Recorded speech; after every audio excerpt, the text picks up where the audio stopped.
second episode of Death Row Executions. On this episode, we will be talking about convicted murderer Ronnie Lee Gardner. Now, although I feel that every killer should pay for their crime, how often do we look into that killer's upbringing and feel sorry for the difficulties they had to endure? Do we ignore it and just call them monsters? Should authorities do a better job when neglect is reported? Should youth detention centers do a better job rehabilitating young offenders? We can only speculate and hope for better. Sadly, I personally feel that Ronnie just seemed doomed from birth. Ronnie Lee Gardner was born on January 16, 1961, and was the youngest of 7 children. Ronnie's father, Dan, was an alcoholic and ended up leaving the family for another one. Ronnie was just 18 months old when his father walked out. Around his 2nd birthday, Ronnie was found wandering the streets alone in only a diaper and was malnourished. After that incident, Child Protective Services filed a petition to take him out of the home due to neglect and failure to care. It has not been disclosed when he returned back to his mother, but he eventually did. Now, what I don't understand is how some people are clearly not meant to be parents and neglect their children and end up getting them back when there are clear signs of abuse and drugs in the home. It baffles my mind. Ronnie's relationship with his father, Dan, was also tough because Dan frequently let Ronnie know that he didn't feel as if he was his real father. Ronnie Lee Gardner said that he was raised by his older sister Bonnie and that sometimes they would run away to homeless camps and do God knows what. He also mentioned that he was sexually abused by his siblings. By the age of 10, Ronnie was already addicted to drugs and regularly drank alcohol. Ronnie also recounted a time in which he and his brother Randy stole some shoes and were taken to juvenile detention center. Their father Dan only picked up Randy and left Ronnie behind, which screwed up his mind a lot. Just if you thought things couldn't get any worse for young Ronnie growing up, they do.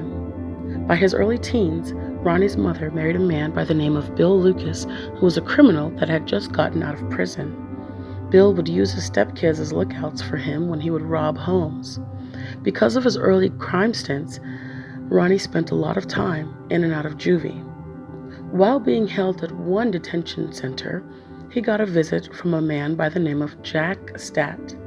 And this is where things start to get a little weird for me. Jack Stat was a man that was living with Ronnie's brother, Randy, and Stat met Randy by walking up to him at a bus stop and offering him $25 for oral sex. Randy obviously obliged. Mind you, Ronnie was just 13 or 14 when he got this visit from Jack Stat.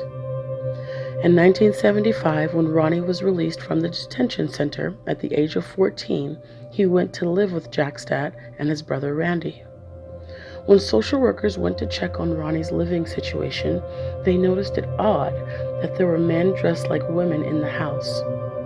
Despite their suspicions, Jack officially became a foster parent to Ronnie and Randy.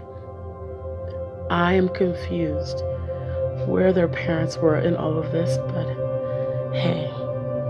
Ronnie stated at a later point that Jack's dad would perform sex acts on the boys, and he grew up thinking that that was normal.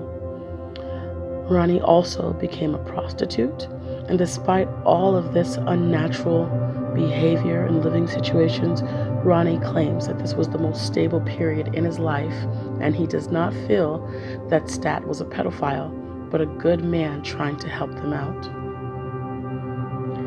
At the age of 16, Ronnie had his first child, which was a girl. At the age of 19, he had a son, but was sent to prison the same month his baby boy was born because he got busted for a robbery.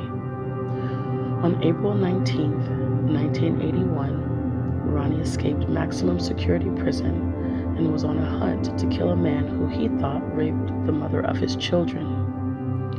While in the process of attempting to kill this man, Ronnie was shot in the neck and sent back to prison. On August 6, 1984, Ronnie faked being ill and was sent to the University of Utah hospital. He then attacked the transportation officer and forced him to unchain him. He also threatened the officer by telling him that if the doctor came back, he would kill them both. Ronnie hit the officer and made his escape by forcing a medical student to take him off the premises on his motorcycle while shoving a gun in his back. The transportation officer was hit so hard he needed wires to reconstruct his face. No one died on this day, and a few days later, on August 11th, the transportation officer got a letter and he received his wallet and gun back. Ronnie mentioned in the letter that he just wanted to be free. At the age of 24, Ronnie committed his first murder. On October 9th, 1984, while high on cocaine, he robbed Cheers Tavern Bar in Salt Lake City, Utah. While inside, he shot and killed a bartender by the name of Melvin John Otterstrom. Ronnie only shot once, but fatally shot in Otterstrom's face. The crazy thing about the robbery is that Ronnie made less than $100. Imagine losing your life because some jerk decides to shoot you over $100. I think that is extremely sad. And what's crazy about this particular story is Ronnie pretended to be a childhood friend of Melvin Otterstrom and attended his funeral. Family members reported this to the police, and police were able to apprehend him about 3 weeks later. During his trial, Ronnie Gardner was feeling the pressure after his getaway driver for the robbery, Darcy McCoy, testified against him. Ronnie was no stranger to escape and decided to attempt it again on April 2nd, 1985. Somehow, he was able to smuggle a gun into the Hall of Justice, and once guards noticed he had a gun, he was immediately shot in the chest by Luther Henry. After being shot, Ronnie then wounded an unarmed bailiff in the abdomen and then made it to the courtroom archives. In the archives, there were two attorneys, Robert Macri and Michael Burdell. Macri survived, but Ronnie ended up shooting attorney Michael Burdell in the eye, and he was pronounced dead 45 minutes later. After shooting Burdell, Ronnie ran outside, but was surrounded by many cops. With nowhere to go, he tossed his gun and begged not to be shot because he no longer had his gun. Ronnie was taken to the hospital, but recovered from his gunshot wound. Darcy, the person testifying against him, was arrested for trying to aid his escape.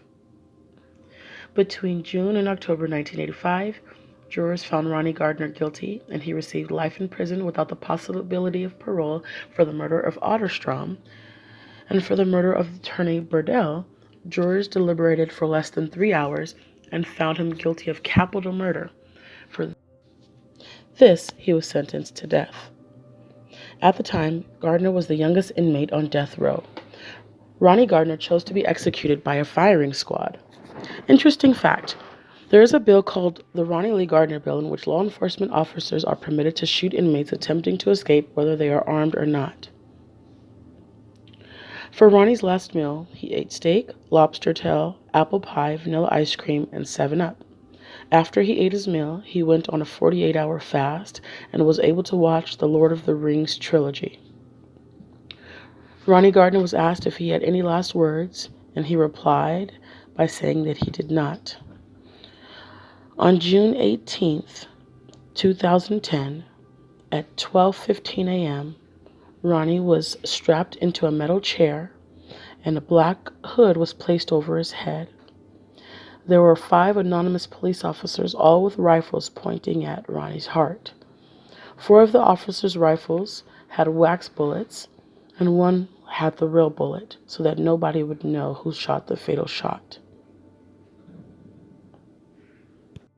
Ronnie Lee Gardner died within 2 minutes of being shot.